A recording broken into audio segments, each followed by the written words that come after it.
Assalamualaikum warahmatullahi wabarakatuh. Pemirsa, berbagai peristiwa penting, unik, dan menarik terjadi di sekitar kita.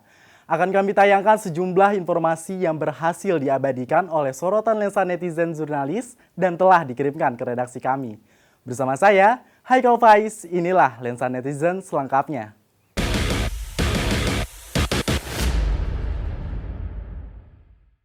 Pemirsa, bercengkrama dengan kera liar sembari menikmati syahdunya alam bisa Anda rasakan di destinasi wisata Candi Batur, Pemalang, Jawa Tengah. Gerombolan kera ekor panjang akan menyambut wisatawan yang datang berkunjung. Berikut laporan netizen jurnalis Ilham Aris dan Denny Prastio dari Pemalang, Jawa Tengah.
Candi Batur bukanlah wisata candi karena memang tidak ada bangunan candi di sini. Hanya saja warga sekitar menyebut tempat yang sakral dengan sebutan candi. Ya, Candi Batur, asal kata candi sendiri, menurut tokoh masyarakat setempat berasal dari kata dipundi-pundi yang artinya dipelihara. Dan kata Batur berasal dari nama tokoh kerajaan di desa setempat yang bernama Mbah Batur. Benar sekali, bukan bangunan candi, namun wisatawan yang berkunjung ke sini akan disambut oleh gerombolan monyet atau kera. Ya, berbicara mengenai monyet kerap kali diisukan sebagai salah satu hewan yang cukup sakral. Dan kali ini saya sudah berada di salah satu tempat yang di sini di mana terdapat beberapa ribuan monyet, yakni di Candi Batur yang terletak di Desa Bulakan, Kecamatan Belik, Kabupaten Pemalang, Provinsi Jawa Tengah. Bagaimana keseruannya? Yuk ikuti saya. Ya, inilah hewan wanara, artinya hewan hutan atau monyet. Dan wana artinya hutan. Warga sekitar menyebutnya dengan istilah ketek yang berada di Desa Buluan, Kecamatan Belik, Kabupaten Pemalang, Jawa Tengah. Dalam hutan ini terdapat lebih dari 1.000 ekor monyet dari jenis monyet ekor panjang atau Macaca fascicularis. Kehadiran destinasi wisata ini tentunya bisa memenuhi daftar wisata di kawasan Kabupaten Pemalang, Jawa Tengah. Pilihan yang tepat jika Anda ingin berkunjung ke tempat yang suasananya sejuk, nyaman, dan asri. Karena Candi Batur ini merupakan kawasan hutan lindung. Bisa dilihat banyak sekali kawanan monyet yang turun ke jalan. Seakan memberi isyarat kepada pengunjung untuk memberikan makanan kepadanya. Pengunjung dapat membeli makanan untuk monyet dari para penjual yang ada di kawasan wisata. Harganya tergolong murah, mulai dari kacang yang hanya dibanderol Rp2.000 saja. Para pengunjung bebas untuk memberikan makanan tersebut kepada monyet-monyet sembari mengabadikannya melalui kamera ponsel alias bersuafotoria. Selain kacang, ada juga pisang yang harganya hanya Rp500. Awalnya dari semenjak dulu zaman kerajaan, candi itu dari dirancang dan kudu dipundi-pundi, harus dipundi-pundi, dipelihara lah, dibina, dibatur. Ya, Mas Arik ini sebelumnya itu tahu tempat ini tuh dari mana, Mas? Dari Instagram. Instagram. Kenapa Mas memilih ke tempat ini, Mas? Ya, karena tempatnya adem, enak. Nah, bagi Anda yang ingin berlibur ke tempat yang unik, sejuk, alami, dan juga murah meriah, Candi Batur ini merupakan pilihan destinasi wisata yang tepat. Tiket masuk destinasi wisata ini hanya sebesar Rp2.000 saja, sudah termasuk parkir kendaraan. Murah bukan? Dari Pemalang, Jawa Tengah, Ilham Haris, Denny Prasetyo, Adit TV. Sementara itu pemirsa, Gunung Tidar di Magelang, Jawa Tengah bisa Anda kunjungi yang rindu akan kesejukan di tengah kota. Selain menawarkan keindahan alam dari puncak ketinggian, di destinasi wisata ini Anda juga bisa berziarah. Berikut laporan netizen jurnalis Valentito dari Magelang.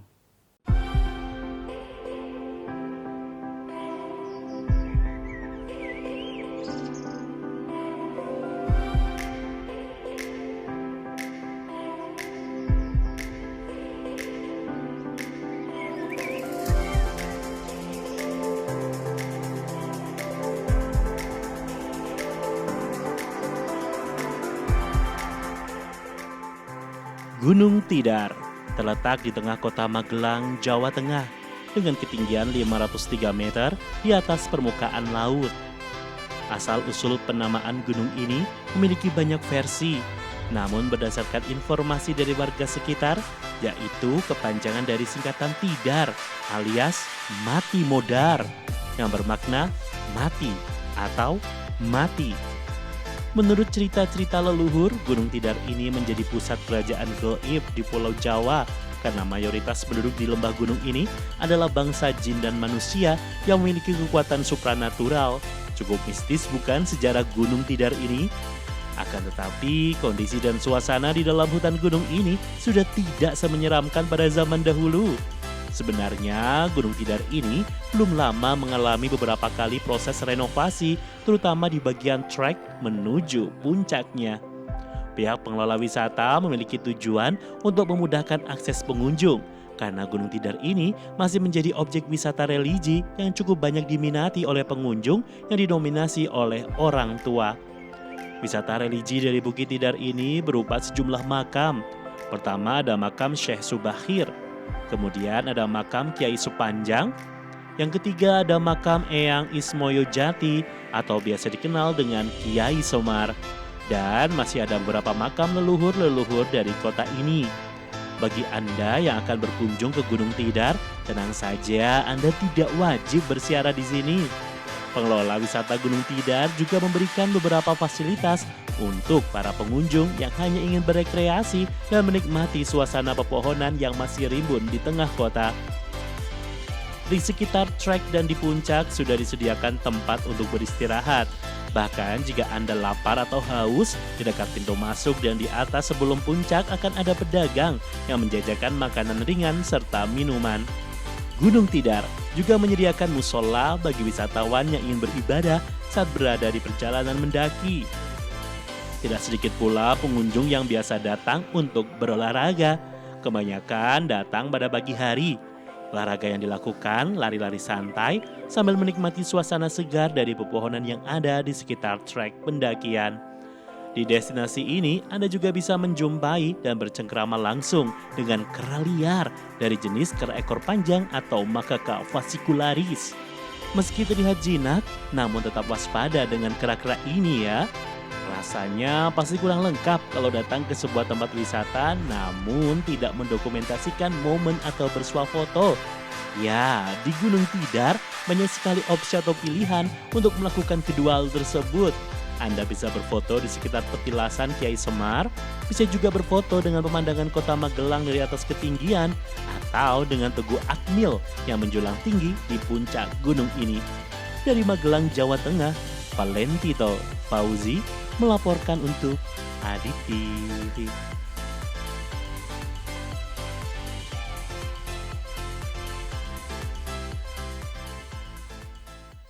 Usai jeda pariwara berikut ini, kami akan kembali dengan sejumlah informasi, diantaranya mengintip rumah produksi Misoun Desa Manjung.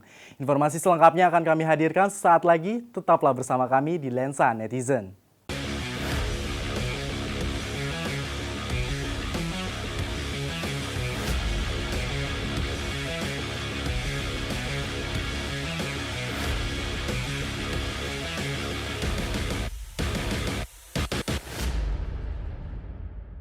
Terima kasih Anda masih menyaksikan Lensa Netizen.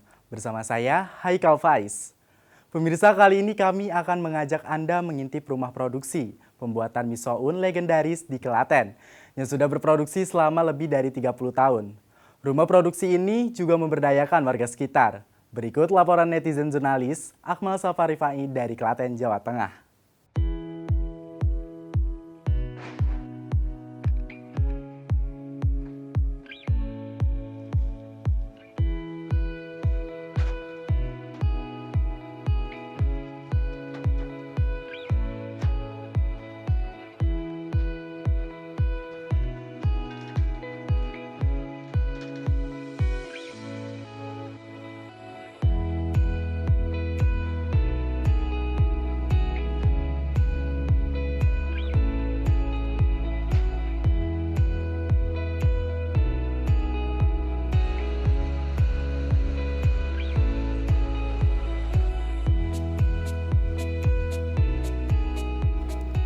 Siapa yang tak kenal dengan mie soun? Salah satu jenis mie yang banyak dijumpai di Indonesia. Ya, kali ini kita akan mengintip salah satu rumah produksi pembuatan mie soun yang berada di Desa Manjung, Kecamatan Ngawen, Kabupaten Klaten, Jawa Tengah.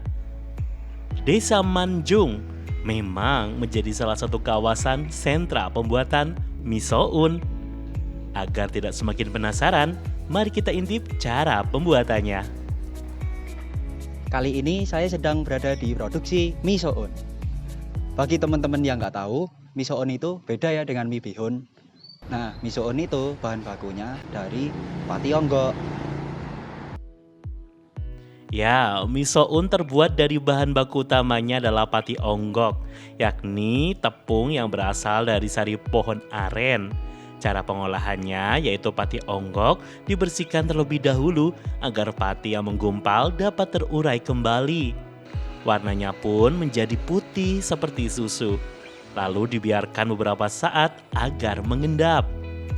Setelah itu pati onggok dipindahkan ke wadah yang lebih kecil agar tercampur dengan air lalu menjadi adonan. Proses selanjutnya adalah adonan dimasak. Waktu pemasakan pun tak perlu waktu yang lama. Setelah adonan siap, kemudian dimasukkan ke dalam cetakan. Adonan mie akan keluar melalui lubang kecil-kecil dan proses ini harus dilakukan cepat agar mie soun berbentuk memanjang. Mie soun yang telah tercetak diletakkan ke dalam wadah seng dengan tujuan agar cepat kering. Pekerja di sini terbagi menjadi 2 tugas, yaitu pemasakan dan penjemuran. Untuk yang bertugas menjemur, pekerja harus sigap. Biasanya jika cuaca mendukung, mie soun dijemur seharian. Mie soun yang sudah kering dikumpulkan dalam satu wadah. Dan proses ini juga terbilang cepat karena tujuan wadah yang memanjang adalah memudahkan pekerja dalam mengemasnya. Mie soun yang sudah kering akan menjadi transparan dan kaku.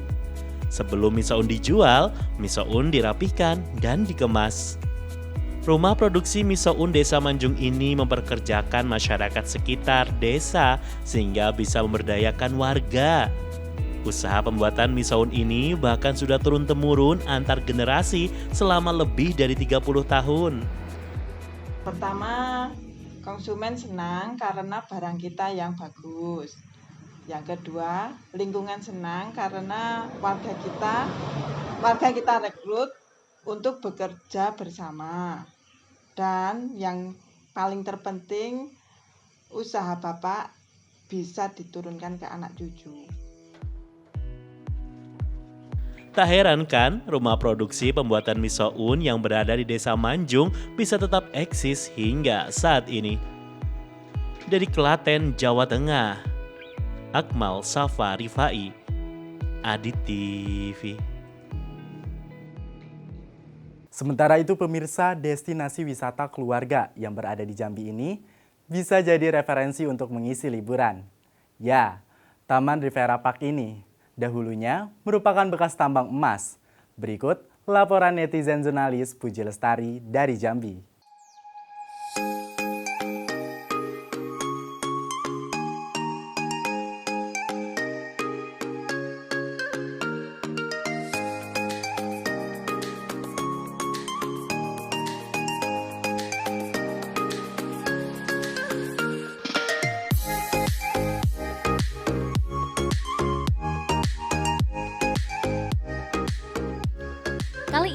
kita akan eksplorasi keindahan alam yang dikelola dengan sangat baik sehingga bisa menarik banyak minat wisatawan. Ya, selamat datang di Taman Rivera Park. Pemirsa, saat ini saya sedang berada di Taman Rivera yang berada di Desa Perintis. Mau tahu keseruannya? Ikuti video saya sampai akhir. Taman Rivera Park dulunya merupakan tempat tambang emas yang disulap menjadi tempat wisata dengan daya tarik yang unik. Taman ini resmi dibuka untuk umum pada tahun 2019. Taman Rivera Park terletak di Desa Perintis, Kecamatan Rimbo Bujang, Kabupaten Tebo, Provinsi Jambi. Untuk dapat menikmati keindahan yang ada di dalam taman ini, pengunjung hanya merogoh kocek Rp5.000 saja per orang. Terdapat tempat pemandian dan wahana permainan. Ya, sajian wisatanya membuat wisatawan betah berlama-lama di sini. Salah satu yang menarik adalah tempat pemandian ini. Air sungai yang mengalir dan jernih ini pastinya memanjakan para wisatawan. Biasanya Taman Rivera Park ini ramai pengunjung pada saat akhir pekan.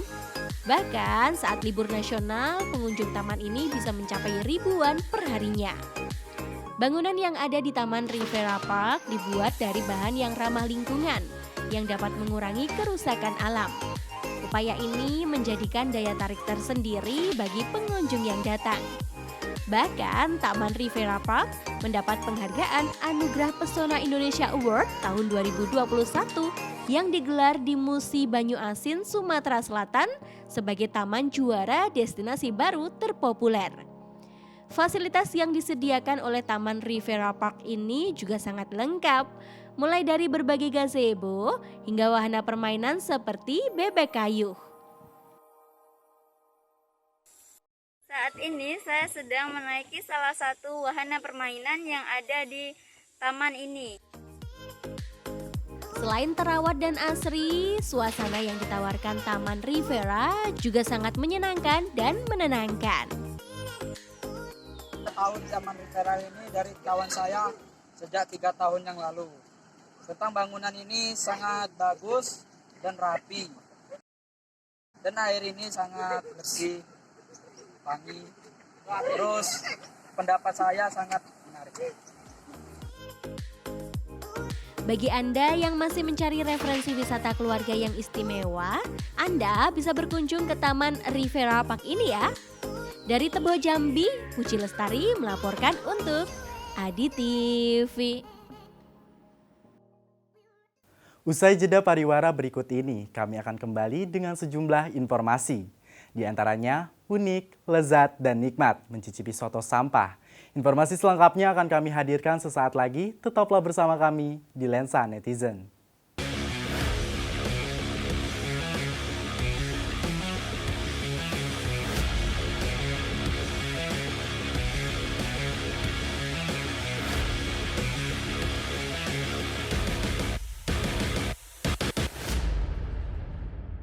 Terima kasih Anda masih menyaksikan Lensa Netizen. Bersama saya, Haikal Faiz.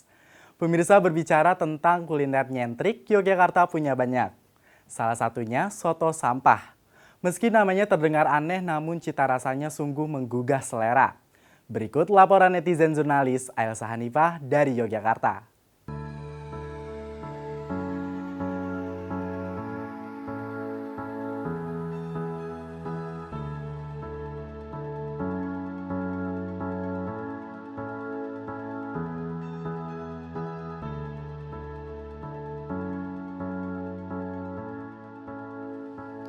Yogyakarta, di setiap sudut tempatnya memang istimewa.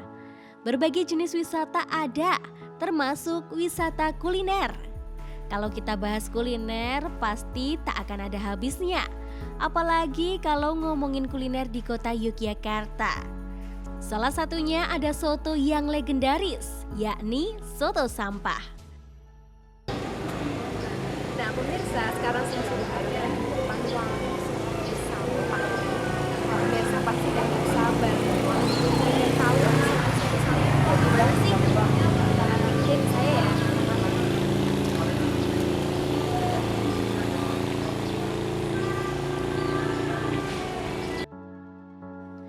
Soto sampah ini berada di Yogyakarta, daerah Jalan Keranggan nomor 2 Cokro Diningratan, Kota Yogyakarta. Sudah ada sejak tahun 1970, warung soto ini terkenal awalnya karena namanya yakni soto sampah. Dan dengan tampilannya yang sedikit berantakan namun justru membuat ngiler. Mulai dari harga Rp6.000 saja kita sudah bisa menyantap soto sampah ini. Di sini tidak hanya satu menu soto saja, namun ada beberapa varian soto lainnya, yakni soto koyor, soto daging sapi, soto ayam, hingga soto babat. Beberapa pembeli berdatangan dari berbagai kota, tak hanya warga Yogyakarta saja, karena toko sampah ini sudah menjadi salah satu kuliner incaran para wisatawan. Jadi saya memilih berkuliner di sini itu karena ya saya suka semua jenis soto. Nah, ini juga mumpung lagi di Jogja gitu kan, saya kepo gitu. Jadi saya datang ke sini buat coba soto sampah. Jangan salah, warung ini buka hampir 24 jam. Tak hanya buka pada pagi hari saja, layaknya warung soto kebanyakan. Tak seperti namanya, cita rasa soto sampah sungguh menggugah selera. Nah, baik pemirsa, ini namanya soto sampah. Ini saya lihat memang sedikit berbeda ya dari soto-soto biasa. Ini ada daging sapinya, ada banyak sayurannya, ada tomatnya. Coba saya rasakan.